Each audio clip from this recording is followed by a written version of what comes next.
Hello, slabbers. This is DC Irish, shaking it up a little bit. We're departing the land of our Marvel and DC and independent friends, and we're jumping into the land of sports cards. So, how to break this up and how to share my collection. So the rules are going to be that I'm only going to share my graded cards. And I think I'm going to break it up kind of alphabetically. I think that's the easiest way to do it. And as luck would have it, that allows us to start with one of the players who I collect, and to go through the cards I have of his. It's become increasingly difficult to attain kind of the goals that you have in collecting when it comes to vintage and graded. So I had initially set a goal for myself to get an 8 grade of, a slabbed card of an 8 grade of certain players for every year of their playing career. So, ignoring kind of the newer reissues and subsequent sets.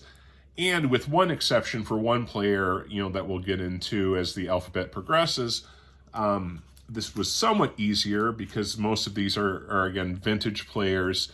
The one notable exception when we get to him is a player who, according to the trading card database, has, I believe, 15,000 plus unique and individual cards to that player.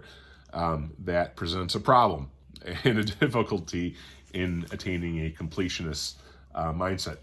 And unfortunately, the market really took off at a certain point. So there's certain cards which I didn't get, and I think will be probably difficult for me to get. But who knows, maybe someday. So without further ado, going alphabetically, that means we start with A. And that means our player that we're going to be looking at today is going to be Hank Aaron. So here's the first card. And what you're going to see a lot in my collection is BVG and SGC. And the reason for that is I'm a collector. And I think that, and to some extent, CGC and HGA as well. My view is if you're collecting these, Beckett's a big name in the hobby. And no one has a problem with Beckett for modern cards. So unless you think that they're fundamentally flawed, that they're unable to accurately grade cards, then why wouldn't you, for a personal collection, focus on cards that you can get for slightly less than what PSA charges? And people will talk about flaws that BVG has had or a grade they screwed up. Well, guess what, guys? PSA has a lot of those too. So anyways, this is the start. This is a 1956 and a 5.5. A lot of these you'll see, I try to, I have the protectors on, so we're going to have extra glare. But, it's a really sharp card. For a 5.5, it's, you want to tell me that BVG screwed that up? You want to tell me that got overgraded? Love to hear it. Love for you to tell me where BVG overgraded this card. So, and this is an example of me being able to start to collect at a time when things were still attainable. This card's currently, somewhere around a $600 card. I bought this for $81. I'm dating a little bit when I got this, but that was the price you could get a card like this for back then. That was before the peak and before everything got crazy. So anyways, that's my 56. What you'll see is I do not have a 54, which is his rookie card, and I do not have a 55. Those have become, in my opinion, unattainable at their current price levels. I could get a 2 or a 3 grade 54 rookie card, but I'm to me, if I have that in my collection, it checks a box, but then I'm always going to be looking at it it's a 2, it's it's crummy. I really want a 3 or I really want a 4, and You know, it just, I don't think I'd be fulfilled by doing that. So maybe someday, but for now, no dice. So I do not have a 57, and I don't have a proper 58, but I do have the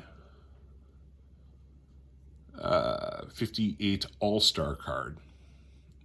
Again, I'm going to try to get close up. These protective coatings probably aren't the best, but, you know, for glare purposes. But again, this is a 7. That's a sharp card. I mean, I look at these cards very carefully before I buy them. I'm not just, you know, some people are just like, where are we? Oh, it's a 7. I'm buying the 7. I don't. I look at the card to make sure that the grade is reflective of the card I'm seeing. And again, it's a very sharp card. Nothing wrong with that grade. No 59. But we do have a 61 and 7.5.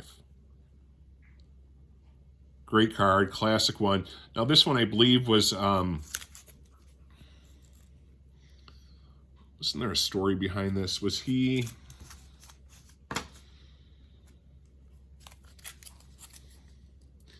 I don't know. I thought there was a story where it was a reverse negative, but I don't think that's the case. So anyways, 7.5, sharp card.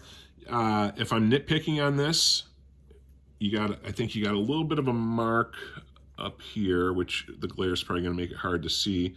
A little bit of a mark and a little bit of fading, but sharp corners, good centering, everything else is really, really nice. And I don't mind a little bit of discoloration. I think that's a form of patina that's attractive to the card and reinforces its vintage nature. So our next is another 7 in the very difficult, tough to grade, high 1962 set.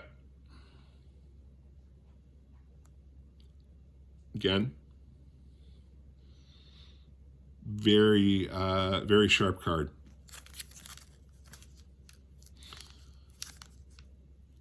Very sharp card. The next one is so I do not have a 63, but this is the 64, and this is an SGC. And I'll tell you, you know, again, buy the card, not the grade. I've looked over this card as closely as is humanly possible. It's the old label too, right? So you have the old SGC. But I have looked over this card, and I encourage you, you know, to pause it and look carefully. This is a completely undergraded card. This card to me, you know, the centering is good. You know, if I go straight up, it's you get more of the glare. But if I angle to get rid of the glare, you don't see the centering. It's a little bit off left to right, but I think top to bottom is dead on, and the left to right centering isn't far off. You know, I mean, it's probably a, you know, 45-55 split. In the back, you know, with these, with this year, you'd see a lot of edging issues, a lot of fading because of the back. This back looks pack fresh. So, yeah, I downgraded for a 6. But you're not going to find a nicer 6 than this. This is a great card. That was 66. And now we're getting into what my goal was, which were, you know, 8s. We're getting closer to that, I suppose. That was 64. So this is 60. I'm missing something. Just a moment. 68.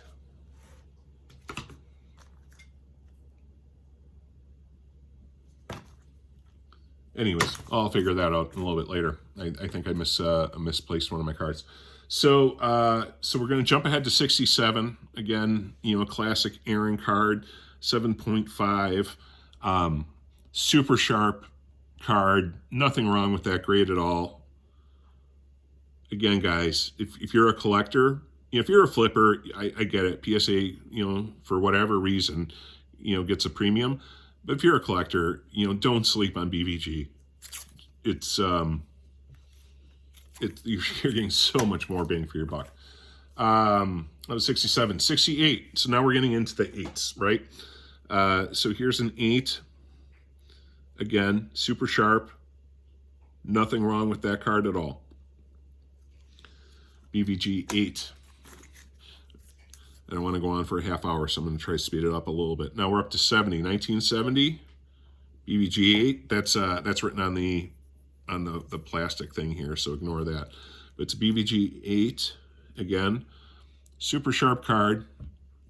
For nitpicking, maybe a little left to right, but that's why it's an 8, right? And back, super sharp, super clear. Moving on, 1971, BVG 8. When they were still doing the subgrades and the copper labels. I wish BVG and Beckett generally would just keep doing the subgrades as a standard instead of an upcharge. I think you're, you would think if they're grading anyways, it's not any extra labor on their part, and I think it made them stand apart from PSA when I initially started collecting. I think it gave them an edge, and I would argue respectfully that BVG or Beckett generally could use to regain that edge. I think the last year and a half has been a dumpster fire for Beckett, and they need to do some serious soul searching on how to get things back on track. But if you look at this, what was especially appealing, and it's probably not going to come up on the camera, but maybe it will. But it was a 9 centering too. So it was a 9 centering, 8.5 edges. Corner's got a 7.5 because I think you got just a little bit of rub on that corner that brought it down, and then an 8 surface. So, so I don't know. It's a higher end 8, I suppose. And then we're wrapping up the Hammer's playing career. I don't have a 72, but next would be 73. Hank, then this would be, I believe this is Hank's last Braves card. Right there. Card number 100, sharp back again. Totally accurate grade. Nothing wrong with this card at all. Beckett provides value. So that leaves us with Hank's last playing year with the Milwaukee Brewers. I'm sorry. No, he had a 76. So this would have been his second to last year. I do not have the 76. But here's an 8. Again, very sharp card. These this year 75 had a lot of issues with centering. I think this is centered very well. And it has a very sharp back. And the last card I have with the Hank Aaron is the 75 Mini in a 7. So this year as a gimmick, I suppose, they had the regular and then they had the Mini, which was just a smaller version of those cards. So that's my Hank Aaron cards. Why don't I have all of them? Well, because I did the math and I have about 70, I'm sorry, not 70. This stack of cards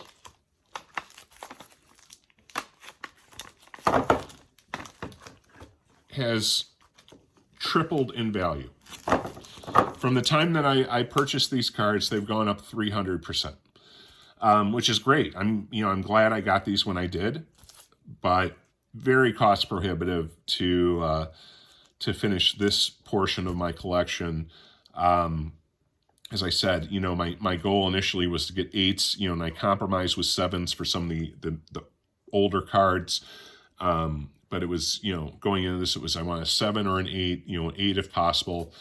And it's just not something where, I could do it, but it would become a lot of work and a lot more than I want to invest in cards at this point. Plus, it could be a peak. I don't know. So anyways, A is in the books, volume 1, done.